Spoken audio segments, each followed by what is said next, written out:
Shalom, good afternoon. This is Rabbi Sachs coming to you from the Chai Center. Welcome to the Chai Academy, where we learn, study many interesting ideas, practices, particularly Judaism. So we have been discussing Chanukah, different lessons and messages of Chanukah over the past few past few classes.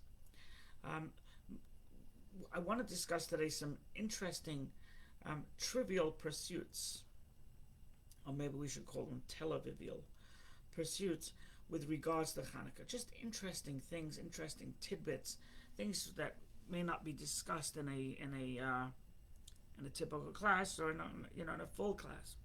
So let's start. By the way, I don't know how anybody loses weight on Hanukkah. I don't know how you don't gain weight. I just had this donut. I think it cost like $11. Someone bought me a gift. 3,000 calories. So that's the first tidbit of Hanukkah, is that don't even bother. Moving on. So Hanukkah is not a major holiday. When we say major holiday, what we mean is that it's not a holiday where you have to refrain from work, or you have to not do this and not do that, like a Shabbat, or like a Yom Kippur, or like a Rosh Hashanah, or like a Sukkot, a Shavuot. Hanukkah is a rabbinical holiday. You see, Shabbat and all the Passover, Shavuot, Sukkot, etc., are all biblical holidays. And the Torah says no work shall be done. So we don't work. On Yom Kippur it says, biblical fast, don't eat, so we don't eat. But Hanukkah is from the rabbis. There are two holidays that we have, and one holiday is called Hanukkah, and the other one is called Purim. Now what's interesting to note is that the holidays that we have, essentially, God was telling us. It came from above to below. God told us, keep this holiday, keep that holiday, eat matzah on Passover, synonymous, eat cardboard on Passover. Then told us to do this on Sukkot, eat in the Sukkah, etc. Chanukah and Purim are our gift to God. It came from below. So it wasn't a God-given command. This is the Jewish people saying, God, we're going to recognize what you did for us. So both Hanukkah and Purim are both festive holidays. You don't have any restrictions. You have commandments. You have to hear the Megillah. You have to light the Hanukkah menorah, etc., etc. So when people ask me, can we go to work on Hanukkah? Yeah, go to work. Just make sure you light the menorah when you get home, and try and get home early enough to light the menorah. Because if you get home when most people are asleep, then it becomes problematic according to Jewish law. So therefore, you try and light the menorah before 11 p.m., 10:30 p.m. So it's not a major holiday. Now, it does say that when Mashiach comes, when the utopian era arrives, then many of these holidays that we have will lessen, or they'll be different, etc. Except for Hanukkah and Purim, because these were gifts given from us to God. We're going to keep them, because how do otherwise you're an Indian giver, right? You give a gift to God and you take it back. So Hanukkah and Purim are actually eternal, and the way we celebrate them now. So even when Mashiach comes and the temple is built, etc., which is a whole nother topic, we're still going to have Hanukkah, and we're still going to have Purim as we know it. The next thing is, the menorah that we light is really, should be called the little menorah, or the small menorah, because the menorah in the Holy Temple was the menorah, right? And our menorah, which I call a menorah, but many people don't call it menorah, they call it Chanukah, right? Chanukah. It's a kind of a cutesy name. It gets Chanukah, then it gets Kia, at the end, and that's what we like. They don't want to call it menorah because there was only one menorah, right? There was only one menorah. So because of that, they don't want to call it menorah, but they want to call it Chanukah. Here's another interesting fact: is the menorah in the temple. The menorah in the temple was, our menorahs have 4 and 4, and then one in the middle. So the menorahs in the temple had 3 and 3, and one in the middle. Right? It was a different amount of candelabra arms. It was different. So it's technically not the same thing. So maybe they're right not to call it menorah, but to call it Chanukah. Just another interesting discussion. We're forbidden to emulate. Torah tells us, it's one of the biblical commands, we are not allowed to emulate any of the artifacts or any of the spices or any of the oil, the clothing, etc. that was in the Holy Temple. It was made for the Holy Temple. No one else is allowed to have a menorah that looks like that with those, that looks like that with those distinctions. And sometimes you see a beautiful menorah which they try and make according to the temple, their understanding, but it will never have 3 because that's off. You can't emulate. It will have 4 and 4, as we have now. So we have a question here: what happened after the 8th night? So after basically as soon as they found that one jug of oil and they lit it, their next step was to procure more oil.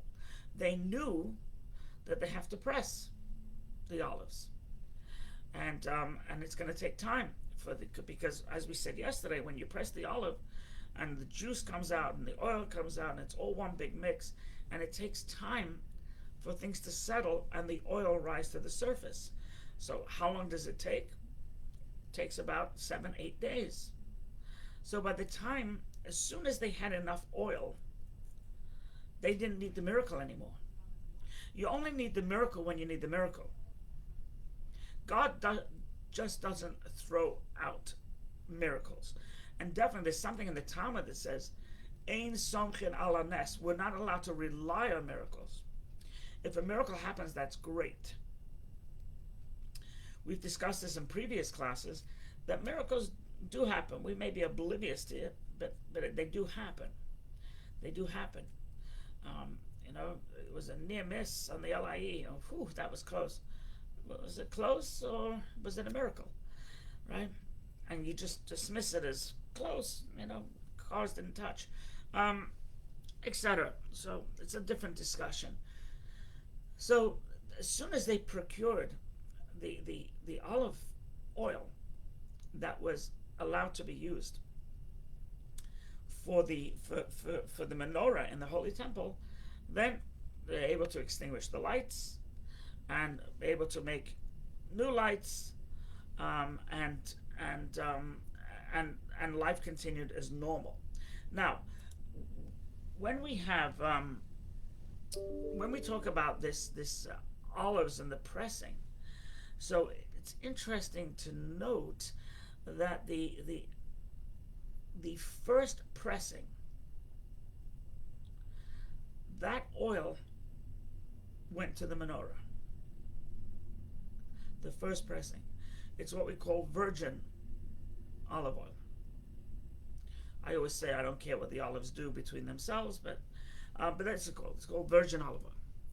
But and it's the first pressing, right? The first few drops that come out.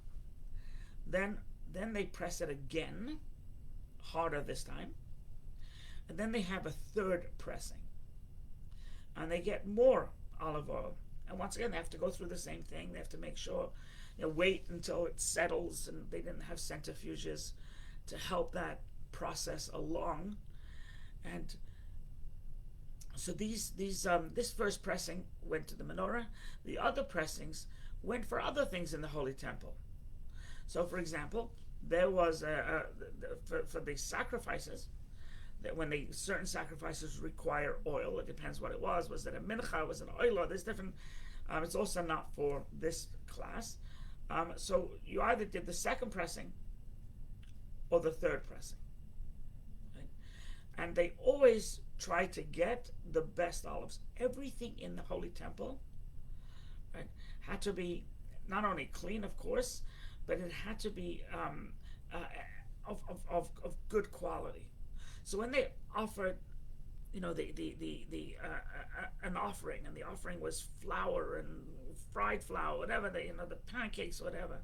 So the flour was the best that money could buy. There was gold, goblets, and there was the Ein Anias. There was no poverty in the temple. The temple was, because it's God's temple, so it was done with dignity. And once again, the artifacts that were in the temple, where there's the altar, the other altar, they had two altars there, one for animals, one for others, and then they had the menorah, and then they had the table, and then they had different artifacts, right? They all, God instructed them how to make it, and of course the ark. For the most part, it was solid gold, 24 karat. Right? So oil that was brought, the animals that were brought, the flowers brought, the spices that were brought were checked and double checked and triple checked that there's no foreign sediment, there's no bug in the flour, and it was just the purest of the pure. So likewise, the olives had to be grade A. Now, if you couldn't find grade A, and you could find grade B, then you do the first pressing of grade B, and likewise grade C. You do the first pressing. But here's the interesting thing. What is better? A second pressing of grade A or first pressing of grade B? Which one is better oil? Anybody know? Right? Which one is better? The second pressing of grade A olive or the first pressing of grade B? Right.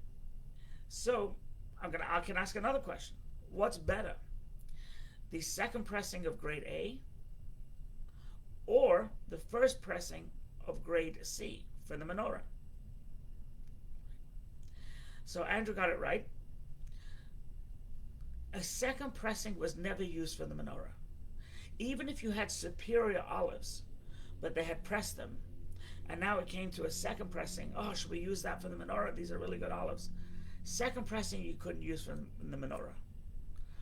The first pressing of grade B, the first pressing of grade C, the first pressing of grade D and E and F, like terrible olives, if you couldn't get, obviously. They were always for the menorah. You know what that teaches us?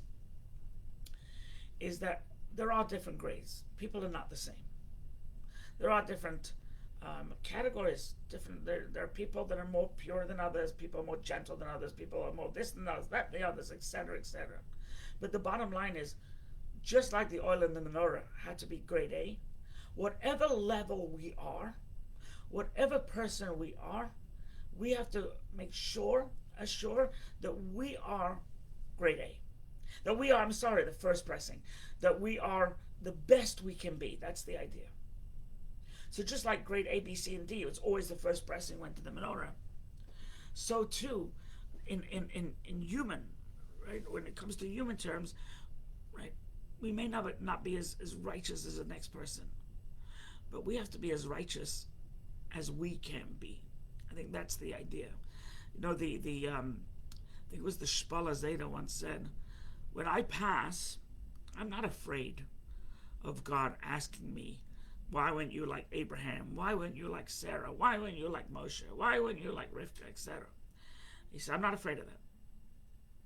He said, what I'm afraid of is going to say, Shpala Zeta, why weren't you like the Shpala Zeta? In other words, what you're supposed to be. So you always try and rise to the highest you can, given human limitations and given your particular, perhaps, limitations or handicap. Right? You always try and rise to the top. It's a big gift giving time, Chanukah. Right? Big gift giving time. It's not a Jewish custom. Just not. Never was. It is because it is next to a holiday, Xmas, that is very much into gifts. So too through osmosis, we give gifts to our kids, but it's not a gift giving time. The custom was to give Chanukah gelt. That was the custom. You give money, right? Here, money. And some people give money on a couple of nights. Some people give, they have a custom, their personal family custom, to give the fourth night or the fifth night. But you give money. So gifts, it's only because of Christmas. That is the reason why we have gifts, and it's nothing to do with Judaism whatsoever. Nothing. I hope I just saved you a lot of money. Now that you know you don't have to do that, thechaicenter.com/donate. The dreidel we discussed once. The dreidel was it was designed to fool the soldiers or the those that tattletale to the soldiers, to the government, to the military. The Jews were under the rule of the military, and they were not allowed to. They were not allowed to. Just looking at that, they were not allowed to study Torah. So when the soldier came by or someone came by they didn't trust, they didn't study. They took out the dreidel and they were playing with the dreidel. And the dreidel has 4 letters: Nun, Gimel, Hey, and Shin. And Nun means nes, miracle. Gimel means Gadol, great, a great miracle. And the Hey is Haya, happened, was. Sham, there. A great miracle happened there. Right? That's outside of Israel. In Israel, there's 1 letter different. Instead of there, Sham, it's Nes Gadol Haya Po. A great miracle happened here. So it's not there, it's here. So it's recognize that a great miracle happened here. And the dreidel, people have different games of the dreidel. We have chocolate coins, and Nun is, if you spin it, lands on Nun, you don't get anything from the middle part. Gimel, you get everything. Then everybody has to put in again. Hey, you get half. I think Shin is you have to put in 1. So different people, they play dreidel. I am sure there are people. I don't want to call them degenerates, but I'm sure that people that bet a lot of money on dreidel, like a lot of gambling happens during Chanukah. I'm willing to bet dollars to donuts. That's a good segue. So we eat donuts, we eat latkes, and it's all for the same reason. It's because the miracle happened with oil. Right? The miracle, the temple was dedicated, and they lit the oil, right? And it happened with oil. So therefore we have to recognize that we have donuts, which are usually customarily dipped in oil, hot oil, fried donuts. You can get baked ones now. I'm sure you can get gluten-free, lactose-free, and I'm sure you can get ones made out of millet flour or kefir. But it's usually it's put in oil. Latkes are fried in oil. So this is kind of to recognize the miracle with the oil. We eat oily food. Some antacids. Why jelly? So it is a I read somewhere as a similar thing to Purim, is that a miracle happened, right? That the army, the army beat, the Jewish army. So the Jewish army had 1,000 people. The Greek army had 40,000 people at one point, and they beat them back. And then they went from town to town, and they beat the anti-Semites back. And they got rid of them, actually.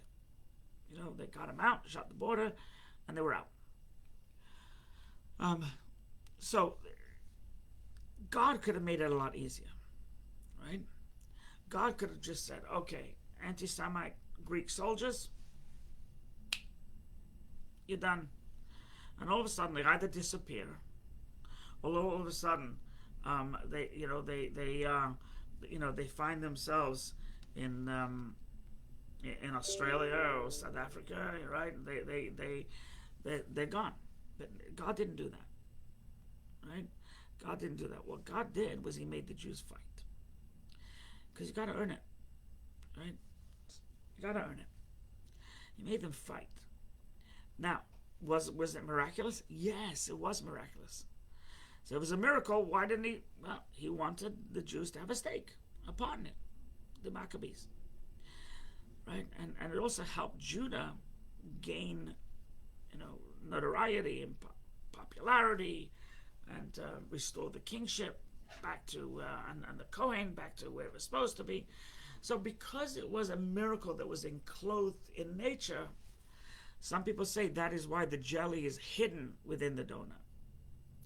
That's why you have something, but it's in the donut, so you can't see it, because it was a miracle enclosed in nature. Interesting to note.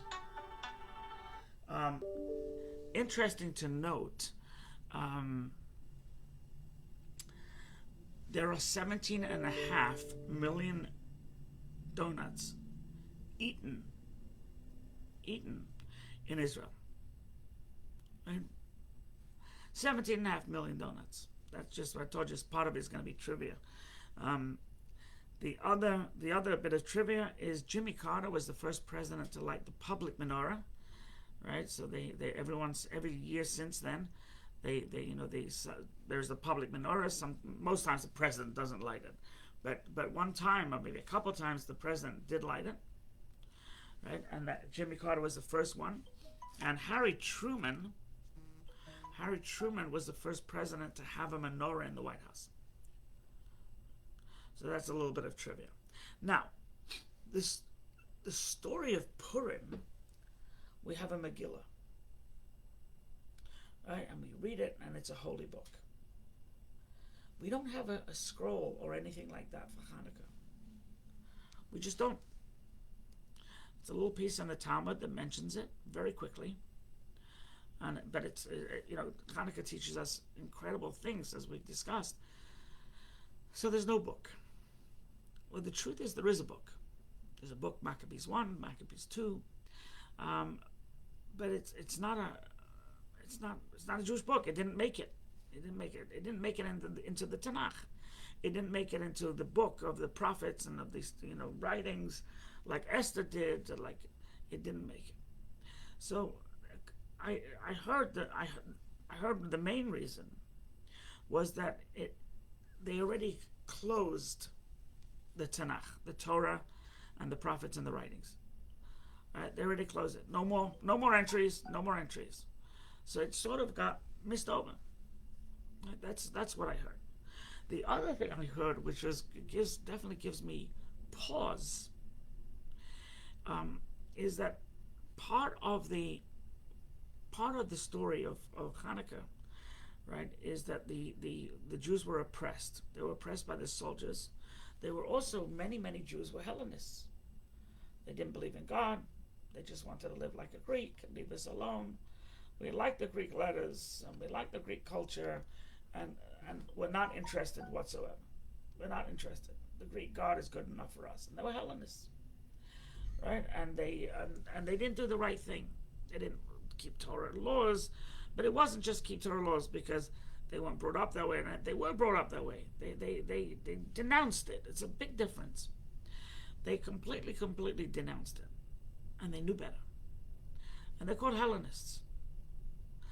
So Judah Maccabee fought the Hellenists.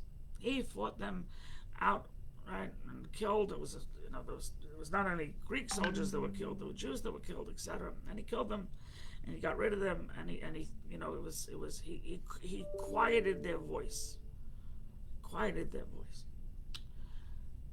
So they say that Judah Maccabee's grandchild became a Hellenist.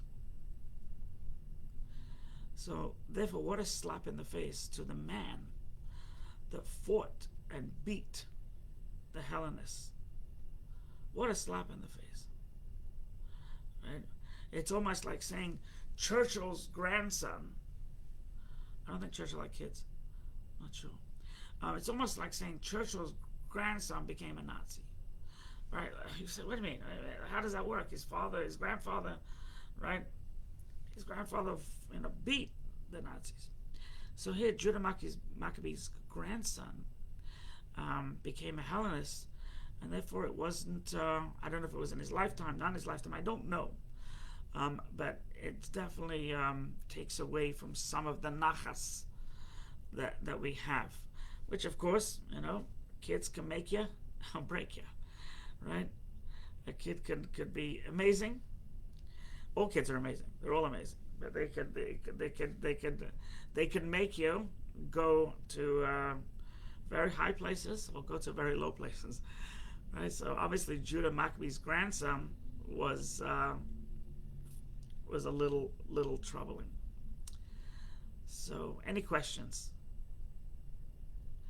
So just to give you a heads up, tomorrow, Wednesday and Thursday, we have a crowd fundraising, and it is